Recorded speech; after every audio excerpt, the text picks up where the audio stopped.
Welcome, everyone, to Eclipsium's Below the Surface July 2022 edition. I am Paul Asadoorian, the firmware security evangelist for Eclipsium. I'm here with Scott Sheferman, the principal strategist at Eclipsium. Scott, welcome. Hey, thanks for having me, man. Always a pleasure. It's good to have you on the maiden voyage, as it were, talking about this month's, well, it's basically a threat report, right, of what's happening in, I would say, firmware and supply chain security. Is that correct? This was something that you created. Yeah, that's correct. It's actually been a long running threat report even before I came on Eclipsium, but I've been kind of running point on it the last year and a half or so. Awesome. So this will cover what's happened in July of this year. And there's been a lot of interesting, I think, developments in firmware and supply chain security. Specifically, I was going to start with secure boot because you talk about that a lot in the beginning of the report, and a blog post that just went out today on Eclipsium's blog that I authored is focused around secure boot, specifically updating your revocation list. But it's a really kind of hot topic right now, especially. Yeah, for sure. I mean, it's a hot topic for a number of foundationally important reasons, right? I mean, it's secure boot. So if we go back in time and we remember life before secure boot, we can maybe remember those days where you would just get a rootkit or a bootkit. You could do nothing about it, and code was pretty easy to load. Deep in the operating system before the operating system booted up, you would get malicious code interject. You couldn't really do anything about it. So the industry had just really stepped forward and come up with secure boot as actually part of one of the UEFI, or what I'll pronounce as UFI. How the industry heads would pronounce it, right? It's part of the UFI standard, if you will, part of the specification. And obviously, the idea is you shouldn't be able to load code that is malicious, or more importantly, not acceptable via certificate trust prior to the operating system loading, so that your operating system can do what? It can trust the hardware that it's sitting on, right? Some of these concepts are so basic. Right, all those previous layers, because it validates the bootloader and the kernel depending on configuration, which is super important to be able to maintain a chain of trust in order to load your operating system, as you said, Scott. Yeah, I think you've been working through some of those challenges in the Linux world. Is that right? Yeah, and the answer oftentimes is like, it depends. But Linux is enabled for secure boot through software called shim. So basically, the open source folks got together, created this small software package called shim that they could get validated as part of that chain of trust. And then shim contains, other mechanisms to trust parts of the boot process after shim is loaded. So shim will load the bootloader and then the kernel. So, without getting into the nitty gritty details, that's a high level how it works. And I was able to get, modern Linux distributions on pretty modern hardware, the ability to support secure boot and boot securely, which was great. That's great. I know you're running like full-time Linux these days, right? So I am. I do run all Linux on all of my systems, which it keeps me sharp and on my toes, basically.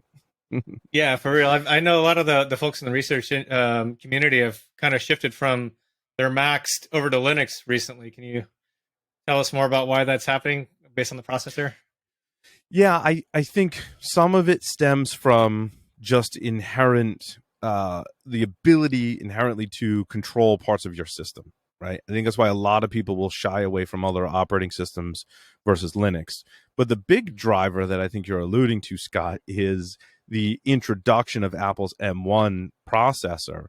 And that's an ARM-based system, and support for virtualization has not been great. And a lot of the deeply technical folks in our industry are doing things like training where they need to spin up a lot of VMs, or doing security research where they need to virtualize a lot of different operating systems. And that's just not really that feasible today on an M1 from what I understand. So a lot of those researchers, and some of them, I think, Scott, you made an introduction, right? A lot of them will reach out to me and go, hey, Paul, you've been running Linux for a long time.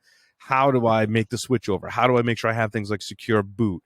How do I do full disk encryption on Linux? So I think it's been great. I think it's still a a smaller percentage of the users globally out there, certainly.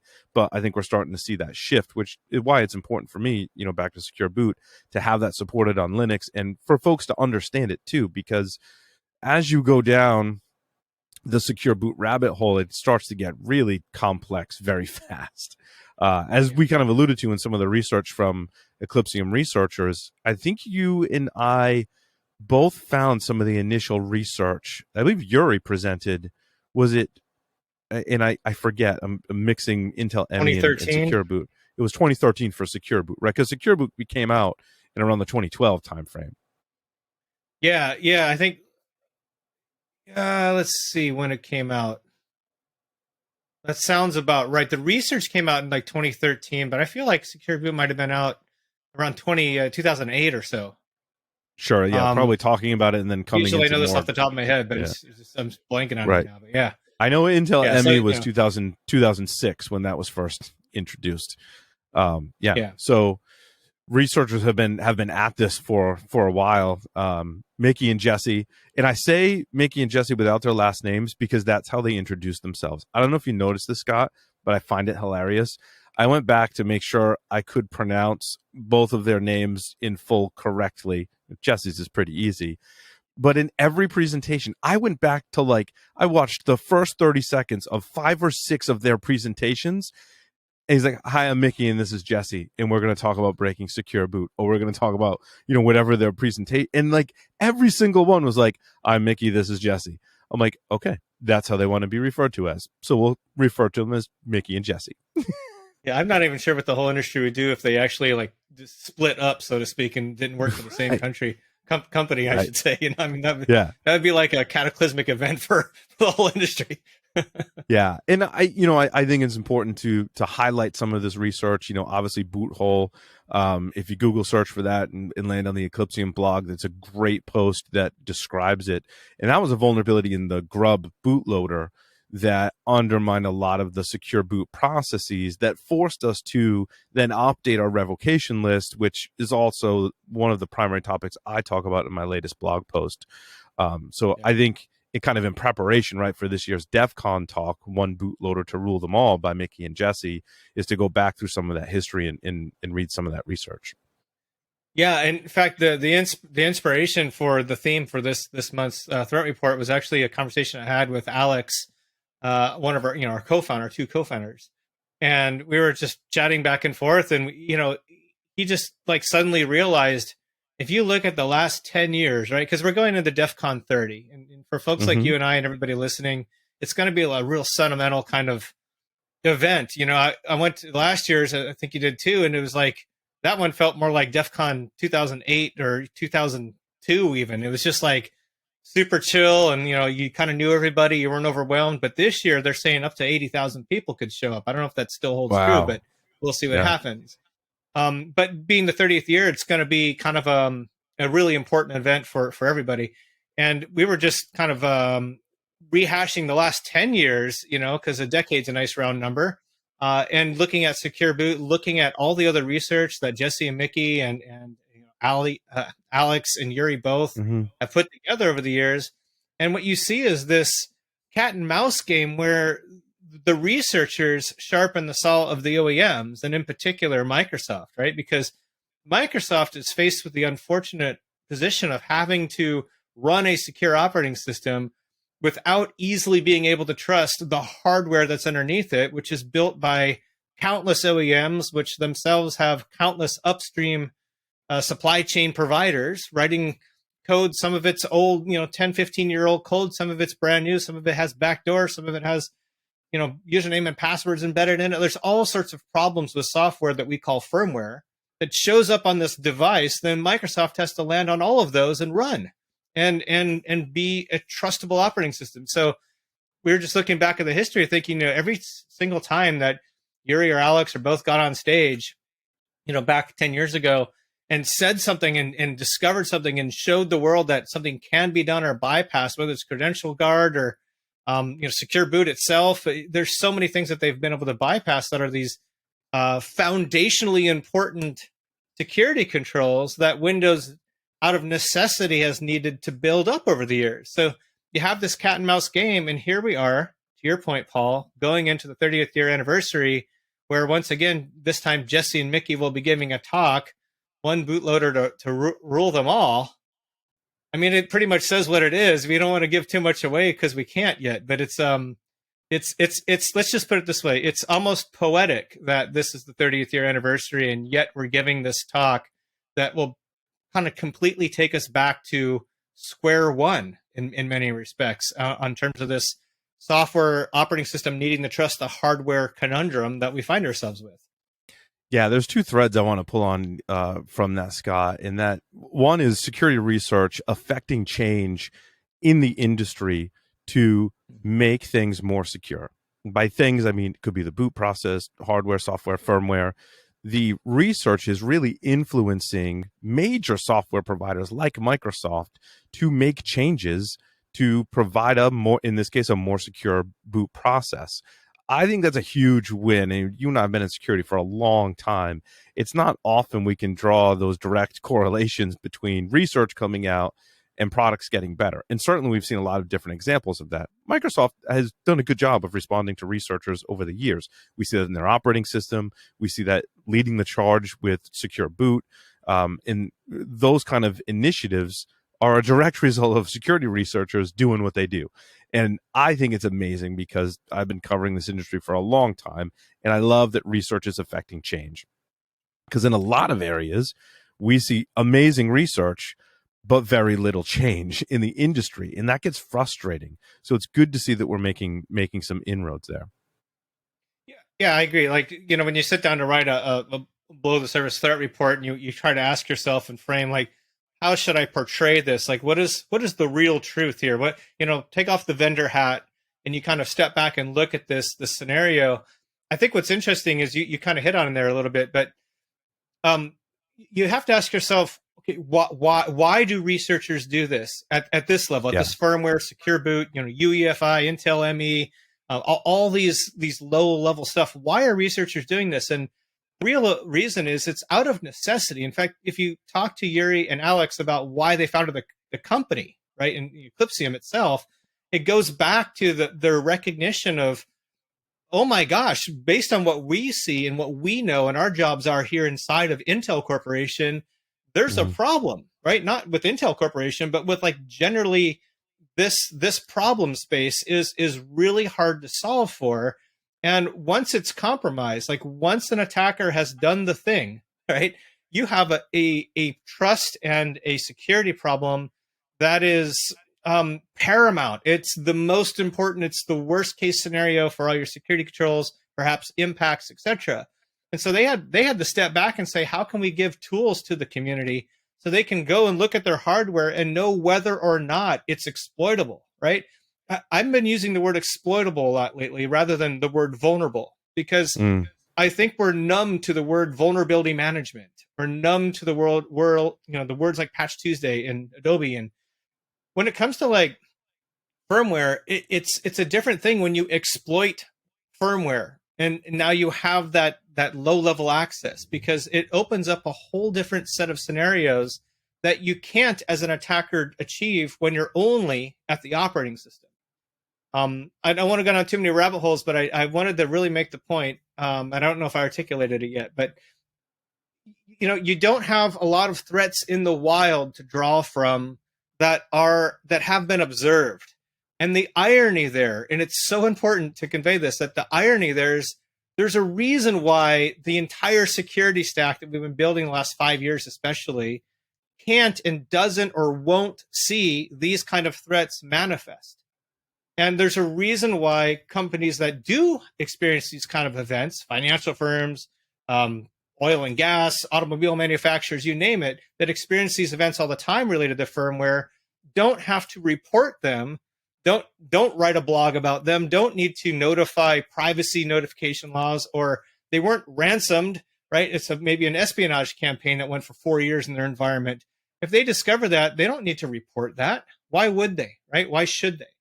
So you have this kind of, and that's the nature of these level of threats. Like, you don't find them for years. I was kind of realizing that as I wrote the threat report, that every single instance you went back the last 10 years when like a A UFI kit was discovered, in the wild. So many of them have been discovered in like the last just 2 years. And every single time you realize, wow, that was a multi-year campaign. That thing was in the wild for 2, 3, 4, 5 years before the entire security industry and the entire security stack was able to find it.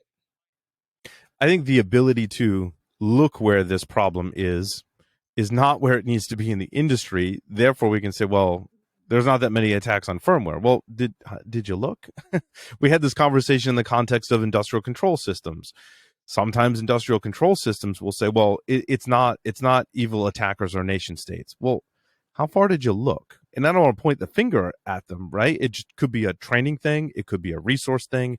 How deep down the rabbit hole do you go to determine like this firmware was compromised or an attacker was hiding in the firmware? So I think we do suffer from some of that as well. I wanted to go back to Secure Boot for a moment too, and pull on the other thread that came to me, and that is with respects to the supply chain. Because now I just started here a little over a month ago at Eclipsium, and as I talk to our research team and others here at Eclipsium, and I ask these questions, oftentimes the answer is, well, it depends. And sometimes the question is, well, who controls that key? Like, where does that key? Well, that could be the OEM. It could be the operating system provider. Like, well, who controls the revocation list update, and how does that work? Well, it depends on what kind of hardware you have, what vendors are involved in the supply chain of that hardware and software, and there could be multiple. Intel may play a role. HP, Dell, and Lenovo, they might play a role. The operating system, Microsoft, plays a role. So your supply chain gets not just complex, but different, depending on which type of firmware you're talking about on what type of system. And that was one of my early, realizations. I've been struggling to come up with like a finite storyline to describe that, but that's just my experience in working here. As I'm like, the answer is it depends, and they're not being coy with me. Like, the answer truly is like, it depends. And this, I think, speaks directly to your firmware supply chain and security of your supply chain. Yeah. I've been here only a year and a half myself. And, just like you've been in industries for 25, 30 years or whatever, right?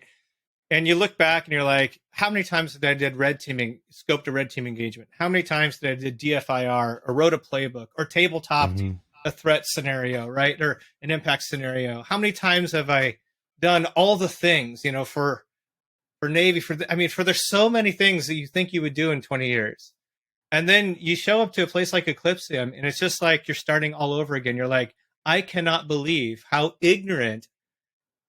much level of ignorance I've maintained throughout a 20-year career trying to be the best I could be, to make the most change I can make, to help customers and victims alike, right?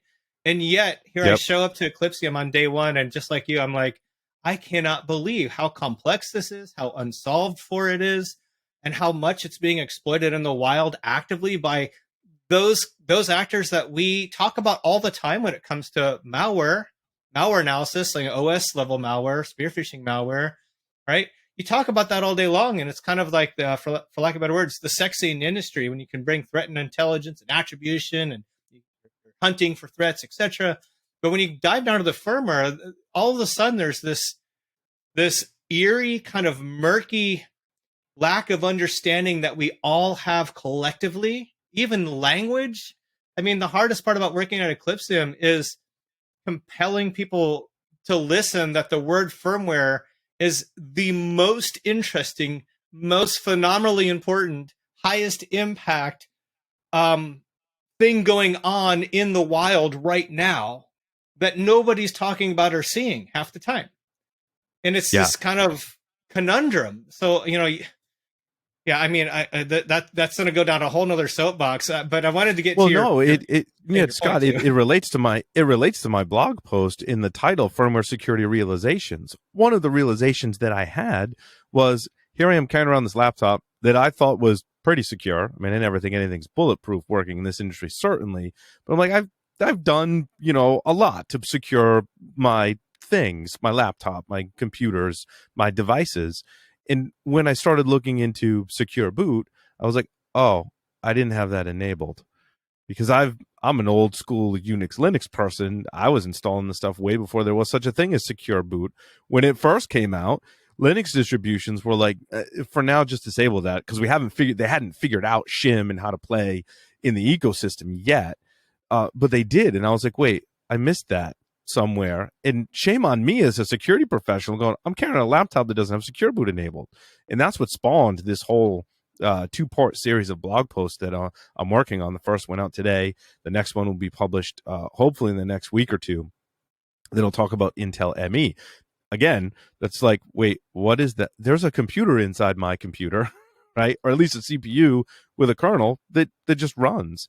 And I was like, well, how do I secure that? So I had these same realizations, Scott, that this stuff is important, and I didn't have the right level of visibility in control of these systems, subsystems within my computer. And that was my realization. So exactly what you're talking about. Yeah, you right. The first thing you said there was that you've had this laptop all the time and you kind of trust it, right? But like, yeah, we do this as entire enterprises, as entire missions in the DoD, or right? We do this all over the place all the time. We emphatically trust the hardware, and when we say the word hardware, we don't mean piece of metal. What we mean is a box full of complex software code, massive sets of code coming from dozens upon dozens of authors, right? From supply chains that come from all over the world that arrive here on this thing that we're calling hardware. And we trust it because we've had to. There's this concept in the DoD world when it comes to cyber that we don't talk about in the commercial world, but it's very appropriate here, which is, as like an old Linux admin, let's say back in the 90s, early 2000s, you might describe something as whether or not you have security control over it, meaning you have the authority, the responsibility, and the capability to actually control the security of the code, of the device, or whatever you're talking about, right? And when it comes to hardware, though, and you look at like a server room or a data center, who has security control over the hardware? It's not the data center owners. It's the OEMs. And the OEMs only have partial control because they only have partial visibility, connectivity in there full time, right? They don't have that. They only have partial supply chain control. Maybe they can design Correct. and manufacture and ship a box, but after that box goes through FedEx and everything else, it goes to a warehouse for 5 or 6 months or sometimes 2 years, like they are lately after COVID, right? You talk to somebody from, I won't mention who they are, but they're a very, very large, integrator kind of organization. They were saying they can't believe how full their warehouses are. There's all this equipment that's been there 2, 3, 4 years, and they're basically stockpiling it as almost like a large capacitor for supply because of the way the world is right now. Right. And you have all this stuff going on, right? I think it's interesting, Scott, when you talk about the OEMs being just part of your supply chain. What made that evident to me was you talked about in the threat report below the surface for this month, the microcode decryptor. And we've talked about microcode as an industry, right? Spectre and Meltdown, I think, shined a spotlight on, wait, microcode. Yeah, that's code within your CPU. As an OEM, you're part of that supply chain because guess what? If you want to update it, Intel controls the part of the supply chain for that microcode update. And those were some of the conversations that I was having this week. I'm like, wait, who controls the mic? Like, you've got the firmware on, the motherboard or the inside the computer, but now inside the CPU, how does that supply chain work? And that's a slightly different supply chain where Intel is involved. So if you're Dell, HP, Lenovo, you still have to work with Intel to get the right components, much like Intel ME, to be able to push out those updates to your customers. Yeah, and I don't think, there's never been a time in the history where the research and the attacker community has been more aware of how that microcode operates, how it works, and what those vulnerabilities are, starting with, Spectrum, Meltdown, Rowhammer, all these, what you might call hardware vulnerabilities, are design decisions a lot of times because of the performance heat kind of constraint aspect, right? You go for prediction technology, etc. And you end up at this thing that is slightly unfixable at the hardware level. And so you try to patch it at the software level to mitigate the fact that you have a hardware problem. But you don't go and throw out all of your hardware just because somebody found a bug called, speculative execution, right? So it's just one of those challenges, and that's one of the reasons why firmware itself, as a broad set, is so interesting, because it is at that nexus where you're asking software to control hardware. Yes. It's kind of like, on a device, where does cyberkinetic happen? To use like buzzwords, right? It happens at the firmware level. That's when things actually can go boom. That's when a device can get bricked indefinitely, rather than, oh, the OS got encrypted with ransomware. Fine, restore from backup. Oh, NotPetya rolled through and destroyed billions of dollars of damage, right? But what did we learn? Oh, it hits the MBR of the master boot record of the hard drives. So now every major operational environment has a stack of hard drives with the OS ready to go, right, as backups. But what if you have NotPetya come again, and instead of hitting the hard drive, it's hitting the UEFI, right? It's hitting another word for BIOS, modern BIOS, and you brick the motherboard, and now you have to rebuild the device from component on up, right, by component. And how many people have a workforce, have the resources or time to restore a box? No, that's the easy. Bricked? That's easy. We just issue to all users a spy programmer, and then Exactly. they can call the help desk, and we can walk them. And I joke, for those that we were having this conversation earlier, as the spy flash is what stores a lot of critical components. Your UEFI BIOS, right, it being one of them. And it's a chip on the board. You can, through hardware, and I want to explore this on some future episodes, right? You can clip onto that chip, and through these various spy programmers, read all of the data off of it, or reflash it and put it back. So if that becomes corrupt or is wiped out, that's how you would put it back. But it requires a very high degree of skill and specialized hardware and specialized software in order to rebuild that. So the scenario you described, right, all kidding aside, could be very destructive. When we talk about device destruction, this could be a really bad day for an organization if the destructive nature of the malware starts attacking these various firmware systems. So Paul, you and I have the propensity, I guess is the right word, to go there when it comes to destructive attacks. I think a lot of researchers and folks in the field are hesitant or reluctant to actually go down that rabbit hole, because they're afraid that the reaction is, Chicken Little, the sky is falling.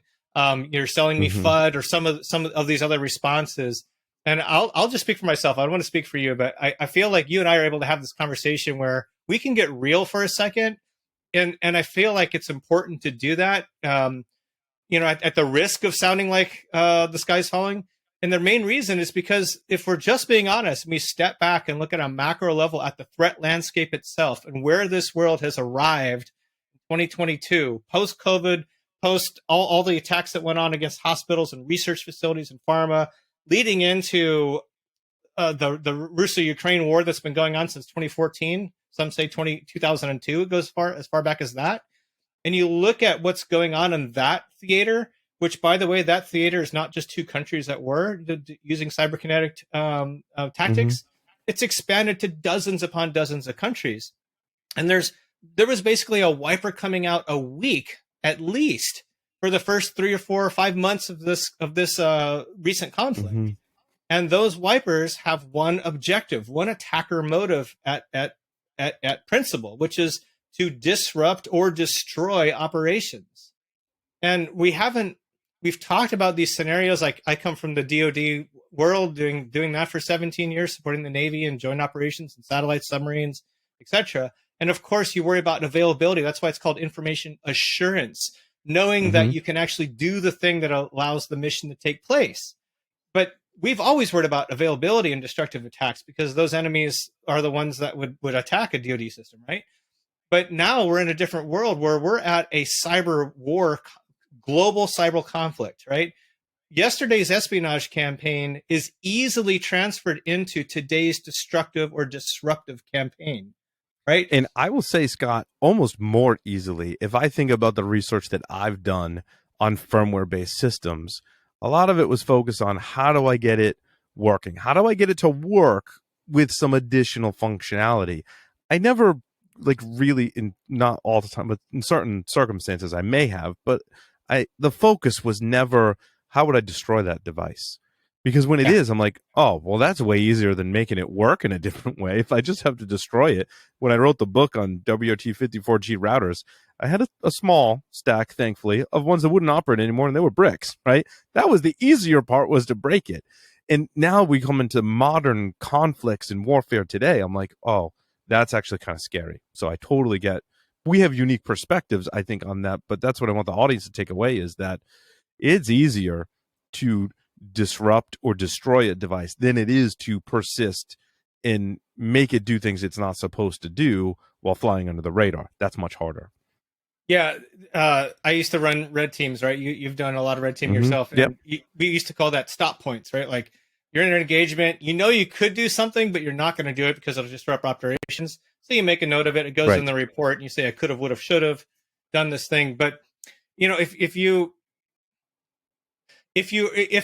the audience is willing to go along and agree that we have the same threat actors, and I'm just going to call them out: China and Russia, Iran, North Korea, that for many years have been excellent espionage actors, and some of them excellent Mm-hmm. disruptive or destructive actors too, like APT-28 or Sandworm, right behind NotPetya, Mm-hmm. etc. We know that those actors are out there and that they have destructive motives or calls to action, responsibility. But what we don't often realize is that they work very closely with the other sets of actors that are behind long, multi-year, long-running espionage campaigns.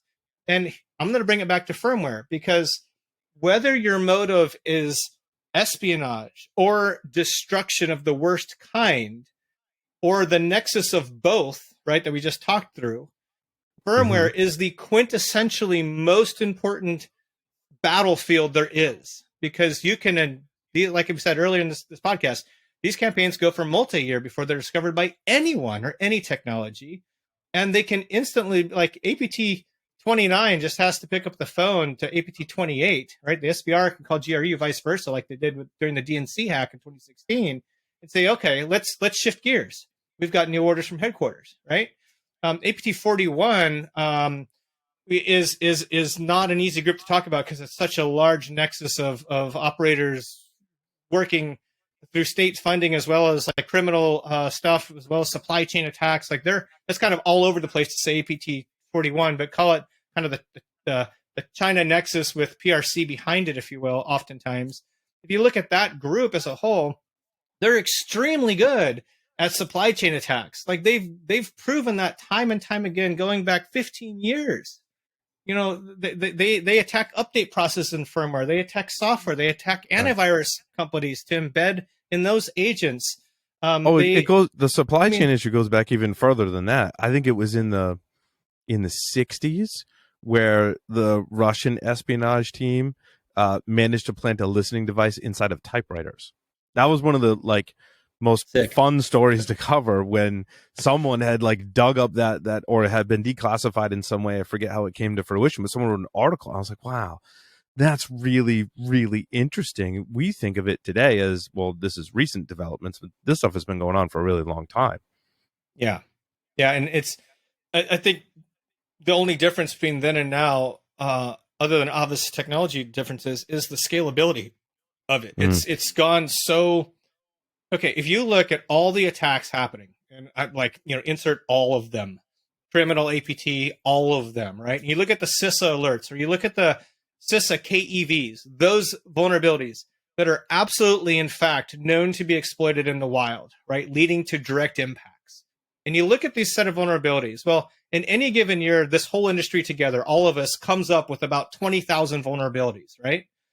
But CISA's realized through their telemetry and their reporting, working with FBI, everybody else, that only about 4% of that 20,000 vulnerabilities are actually known to be exploited in the wild. So this means a thing that we know that we know these 780 vulnerabilities are exploitable and are being exploited by threat actors as we speak. And if you look at that subset, that 4% of the 20,000, 1 in 4 of those are a firmware vulnerability. Right. And when you say the word firmware there, we're not just talking about you and I started talking about. We're talking about UEFI or secure boot process on an x86 server. Like we're also talking about all of those network devices out there that are externally facing. Anybody can reach them across the internet, and they have remote code execution vulnerabilities, allowing you to literally grab a shell off that Linux kernel and go into the internal network if you want to, hit Active Directory, deploy malware, grab creds, whatever you want to do, and run a shell back from an internal host back through the device, back to the attacker. And guess what happens? Nothing, because your whole security stack isn't looking for that because you don't have security control over that edge device. You've delegated it to the OEM. And that's been pretty common. And I think that, some of the terminology has changed. Back in the day, we used to call those appliances. Mm-hmm. And the pitch for appliances was, me as the administrator, I didn't have to worry about the maintenance and upkeep of it. I applied the updates to it, much like firmware is applied today, where everything's packaged all in one nice package, and I can go apply it, and my appliance runs the VPN, the firewall, whatever functionality that it's providing. I think today I think of that as enterprise IoT. I think of consumer IoT as very different and having a different almost set of problems, same foundational set of problems, but the setting is different inside the enterprise. And I think we rely on these devices. I think it was Nate Warfield from our research team that presented at Troopers on some of the F5 vulnerabilities that we've seen a good number of. We've seen a lot of attacks, a lot of vulnerabilities associated with VPN appliances. So there is, again, that kind of shift in terminology is happening there. But this is very much a threat that we should be concerned about. And again, to your point, Scott, like the CIS is calling us out as, this is what's being targeted by attackers. So we have to pay attention to this. Yeah, in fact, one of the you mentioned Nate's talk, one of the really interesting takeaways there is that much like the Pulse Secure attacks for the, I guess it's a CV 11510 attack, that's a remote execution, attack chain of vulnerabilities that was exploited in the wild all over the place by all of the worst actors.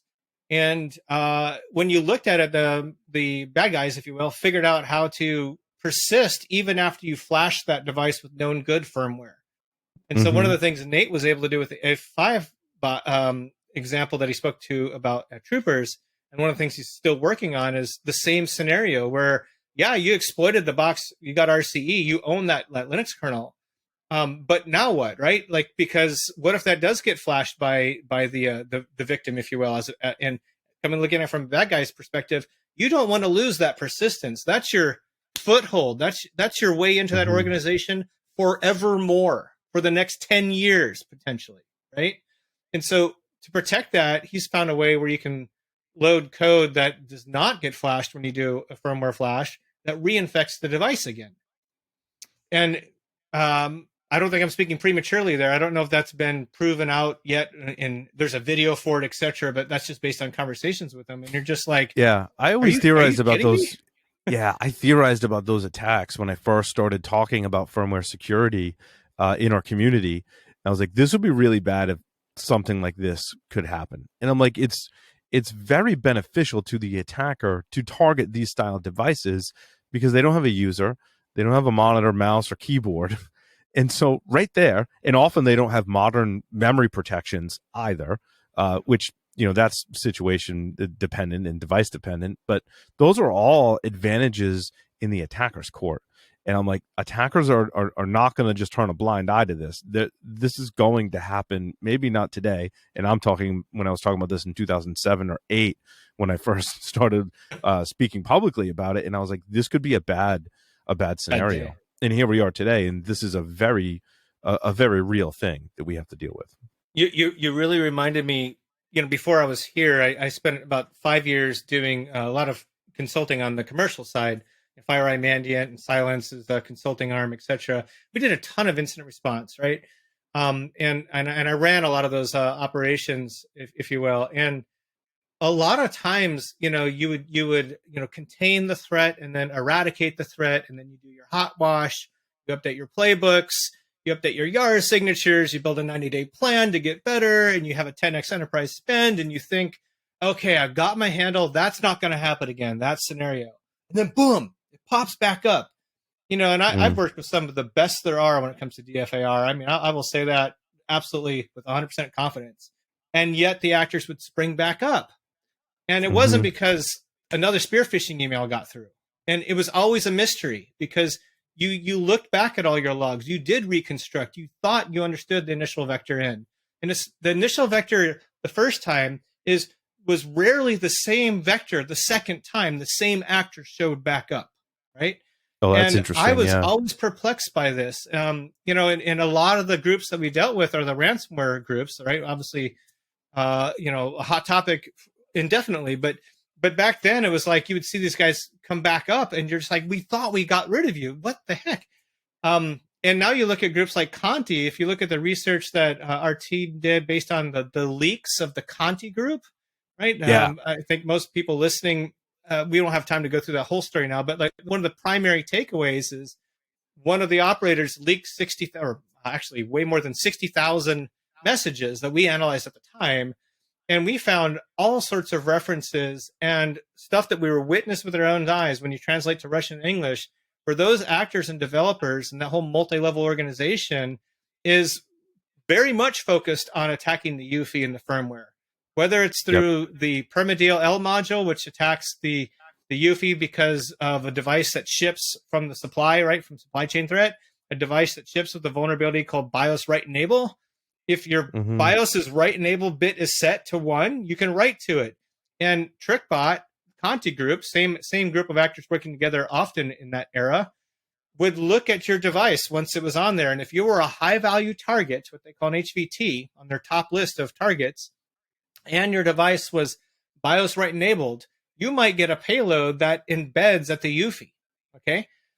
Same Mm-hmm. thing they were doing with Intel ME. You mentioned Intel ME. They were also heavily doing R&D into using the Intel E to be able to, as a vector, to write to the SPY flash. And then again, they have indefinite persistence at that building. And you asked about motive. It wasn't for destruction. You're like, oh, I'm going to brick your device unless you pay me a ransom. That was not the scenario, right? We after we did our research, Yeah, it was we for ruled that persistence. scenario out. It was Yeah. actually, I want to be able to disable the other security controls on that device, Yep. Windows, Credential Guard, etc., and be able to root from the bottom on up and then duck back down to persist indefinitely. So that was very eye-opening when we did that research, because you think this might be going on, but when you read it firsthand in their own chat logs, that's when the proof is in the pudding. Yeah, absolutely. Were there other articles that are in this month's Below the Surface that you wanted to highlight? I know we probably just organically touched on quite a few. Pay it. We don't need to talk through it, but pay attention to the references on APT41 China Nexus, Mm-hmm. because right now in that overall Asia region, there is a lot of cyber conflict going on, right? A lot of espionage, more than there's ever been, probably like 30-fold compared to years past, right? It's always a thing. But why it's so important with firmware is because that group is really adept at infiltrating deep into the OEM of either software or hardware that will make its way to victims. And then those victims will be selectively targeted with a payload, right? We saw that with Mm-hmm. Shadowhammer when the ASUS update, firmware update would happen. And, I think they infected like 1 million devices, but they only targeted a very small fraction of them for what you might call their high value target list, right? Organizations that they wanted to spy on. And this is all coming to a head because you have all the tension going on with Taiwan, right? You have all the tension going on with the Russian-Ukraine conflict, where now the same actor, ironically, China, is spying heavily on Russia, right? Half the targets when you read about are in Russia. China spies on Russia all the time. They're really good at it, right? And so Hmm.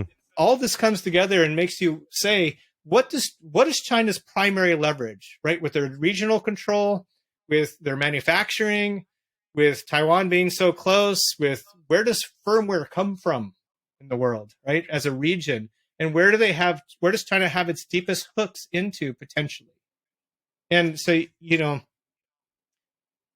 whether it's espionage or it turns to destruction at any point in the future, firmware is the quintessentially perfect place for China to attack West, for lack of better words. Interesting. Well, Scott, thank you very much. And to our audience out there, make sure you check out the July Below the Surface threat report that comes out every month. And I hope Scott and I get a chance every month to do this and have a discussion around the topics. Scott, thanks again. Thank you, Paul. Thanks for having me. It's so great working with you. You too.